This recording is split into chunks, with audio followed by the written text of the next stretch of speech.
After a day-long flare-up, Israel and Gaza terror groups agreed to a ceasefire this morning. The terrorists fired over 100 rockets and mortars towards Israel in the 24-hour period, and ILTV Steve Leibovich has the story.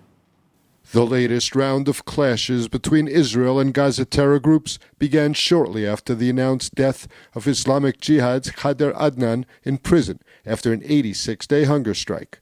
At first, 4 rockets were fired from Gaza, causing no injuries. In response, IDF tanks struck a Hamas observation post near the border. The terrorists renewed fire, and a rocket hit a construction site in Sderot, seriously wounding a 25-year-old foreign national and lightly wounding 2 others. In the evening hours, Gaza terrorists fired dozens of rockets and mortar shells into Israel. Most were intercepted by the Iron Dome air defense system, landed in open areas, or fell short and landed inside Gaza. 5 hit urban areas in southern Israel. Overnight, the Air Force responded forcefully, carrying out airstrikes against terrorist targets, hitting a Hamas training camp, a concrete production plant, and a tunnel used by Hamas in southern Gaza.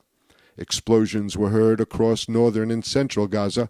The army said the strikes deal a serious blow to Hamas's ability to fortify and arm itself.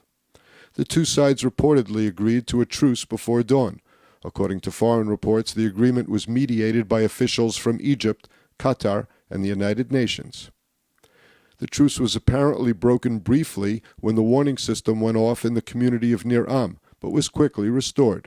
Early this morning, the Army said that after a situational assessment, it had decided that those living in communities bordering the Strip could return to their usual routines. Israel and Gaza terror groups have repeatedly waged brief, back-and-forth battles across the border in recent years. The exchanges vary in duration and intensity. There have also been more severe and longer conflicts, including the last in 2021, when Israel launched Operation Guardian of the Walls.